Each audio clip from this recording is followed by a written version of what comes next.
Hello and welcome to Up the Villa podcast. If you are new, subscribe to the channel and drop this video a like. Like target, let's go 300. So Steven Gerrard's Claret and Blue Army go marching on again. 2 wins from 2 at a ground that we've had pretty much an abysmal record at. We all know what happened a couple of years ago with the VAR and all that disaster, but I feel like we can put that one to bed now. We've picked up a brilliant away win today.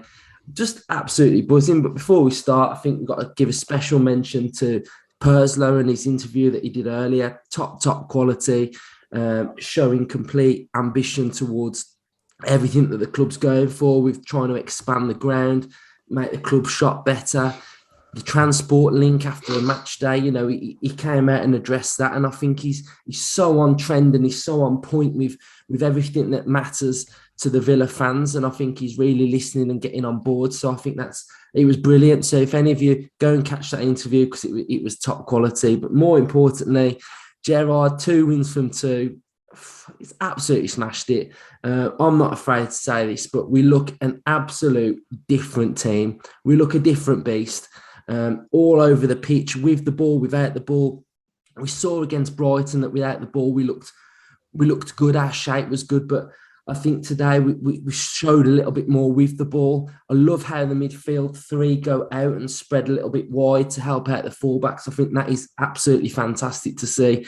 Some standout performers. Nakamba, superb. John McGinn's goal, absolutely unreal.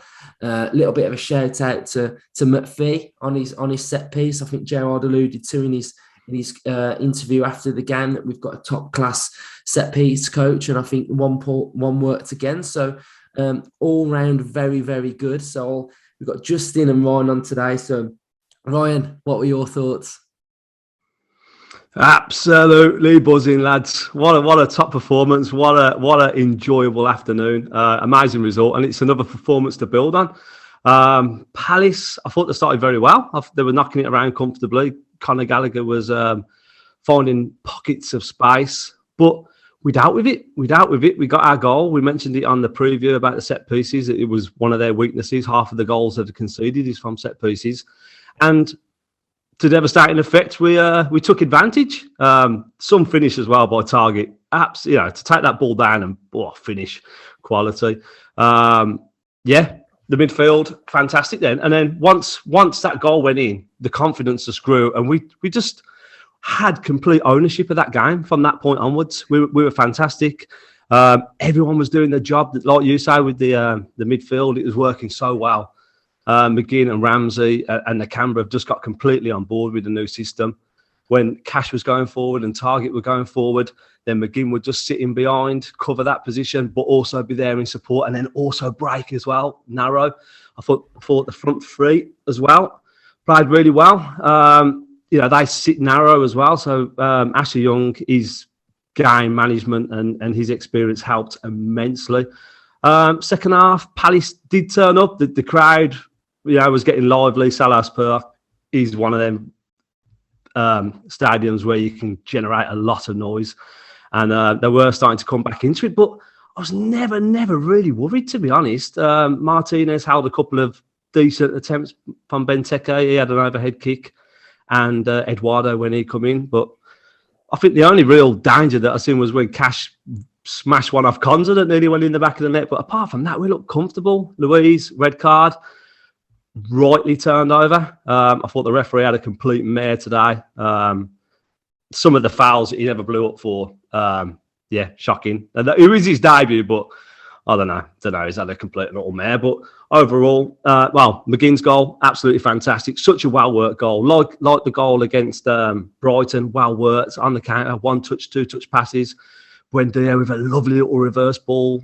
El Ghazi lays it off, and McGinn with a peach of a curler. Absolute beautiful. I was bouncing around my living room for that one. Couldn't believe it. The old McGinn, loving it. Absolutely loving it. But overall, super chuffed with that performance. I'm so happy that the players have got on board with the tactics. They're all playing for Gerrard. Big shout out to Mings as well. He just looks possessed. He just wants us to win that ball all the time. He's focused. The Kamba turned into prime Makalele, absolutely immense he was. And Matty Target as well, again, not performed very well up to the last 2 games, and he's been immense. He's turned it around. So, yeah, all round, super afternoon. I mean, what a turnaround from when me and you were at Southampton away. Massive turnaround, Luke. It's absolutely mental. And another thing that I'd like to say as well is about McGinn's goal is that the amount of time he had to wait for that ball to come to him. You know, Al Ghazi had it and he was waiting and waiting and waiting, and he just took it in top corner. Great finish. The thing with that goal as well was the contributions from Al Ghazi and Buendia. Now, Gerrard has made some excellent substitutions in these first 2 games.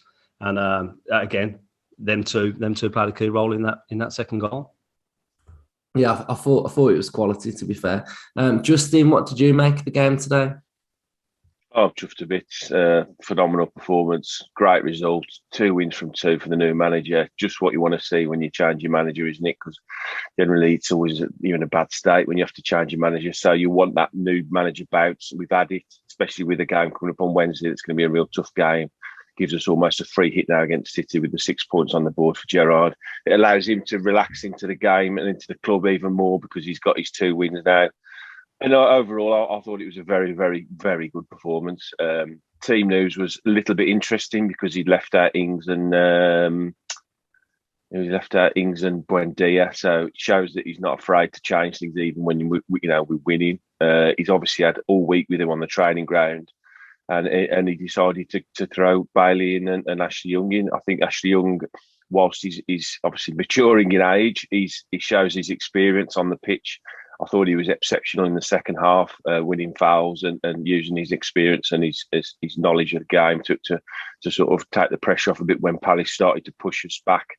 I think Bailey, whilst nowhere near, I think he's best. He's getting minutes now and he's getting a bit more confidence. I think he has got to sharpen up. I think Bailey, you can probably put in the Buendia mould at the moment. They've both got a lot more to give, and I think they will. I think given time and given more games and more experience and more time under Gerrard, I think he'll get the best out of those 2. Ramsey's growing all the time, isn't he? I mean, he's just trusts him to get on with it. I thought, like Ryan said, I thought the substitutions were very good again, something that Smith sort of lost a little bit of his way with over time, whereas Gerrard seems to really know when to make the change. I think Ramsey was waning a little bit. His influence on the game was probably disappearing a little bit. So I think the Luiz substitution to drop him sort of next to Nakamba and allow McGinn to take that sort of further forward role probably led to that goal because he was in the right position to receive the ball to score that goal. So that was a good substitution. Back 4, back to the best, aren't they? You know, very unlucky not to get another clean sheet, 2-2. Big shout out to Martinez, 50th game for Villa. You know, I said it on Twitter tonight. I think if he hangs around for any decent amount of time, for me, he's going to become our best goalkeeper ever. I think he's got a reaction out of Target, who hadn't started the season well. Matty Cash looks great going forward. The 2 centre-halves back to the solid best. Nakamba, for me, was man of the match, just everywhere on the pitch. He breaks the play up really well.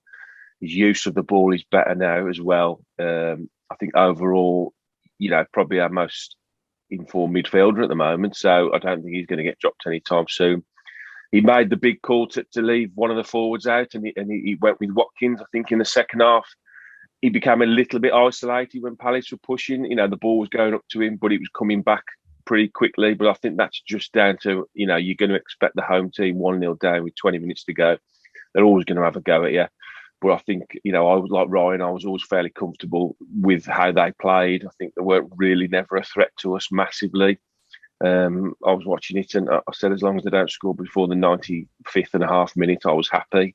And then they scored in the 94th and a half minute. So it was a bit of a nervy last 90 seconds. But I think, you know, we had enough to see it out.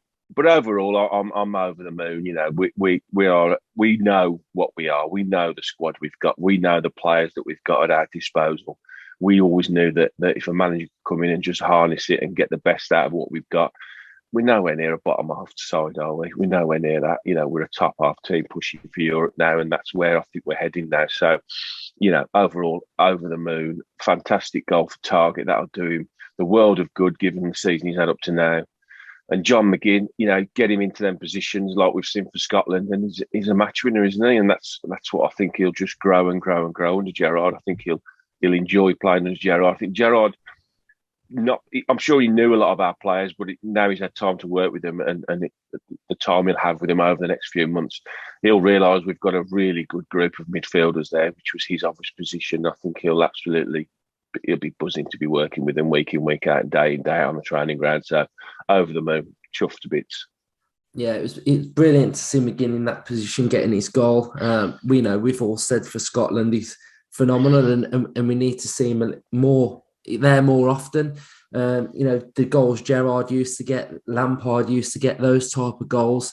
It's an area where we can exploit because we have got that quality. We're starting to see goals coming from different positions now as well. Like Mings got one the game before, Target's now got one. So we're looking dangerous all over the pitch as well, which is really it's really exciting, isn't it? There's options on the bench. I think that the substitutions each game have changed the game in our favour, haven't they? The formation and systems that we've been playing when the new players are coming on as well. So just buzzing really for him to just get off the mark, get off to a good start, because we've all been saying, we've been underperforming basically, and we all know the capabilities of this squad, and it's just brilliant to see that we've got off to this positive start, and it's just going to spur us on in the right direction. With 4 points behind sixth place now, which is it's nothing, is it? It's we need to just be looking up and getting the wins. And I think,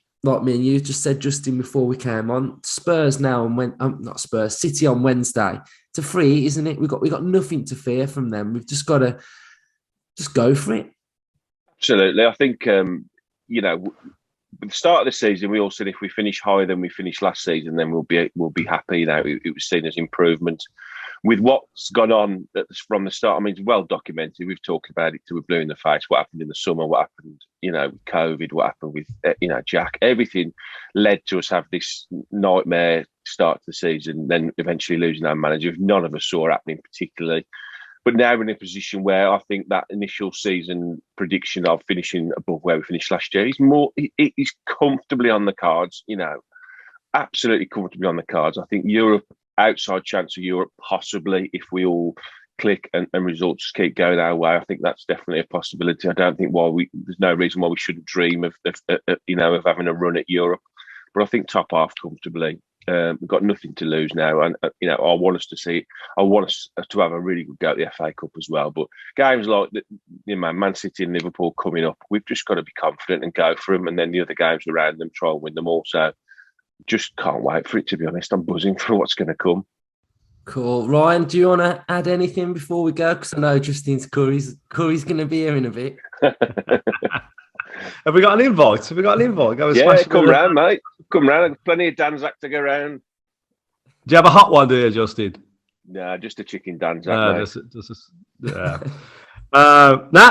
Just, two big wins. Brighton, they hadn't lost a way all season. Palace hadn't lost at home all season. We've took them down, and like you say, it's a free hit Wednesday under the lights at Villa Park. Everyone's buzzing for it. The team are up for it. We're going to have a plan, and yeah, man, cannot wait for that game now. Bring on City. Bring them on. Man's out of lockdown as well, so he's... Yes. You'll find me in the Holt pub. Is it the Holt pub we're going to? So I'll be sinking a few beers anyway for that one. Cool. Right, so we shall leave it there with this one. It's our reaction from the game. We'll be back in the week for our Man City preview as well. So thank you for watching. Subscribe and enjoy it. Up the Villa. Up the Villa. Right, let's end that.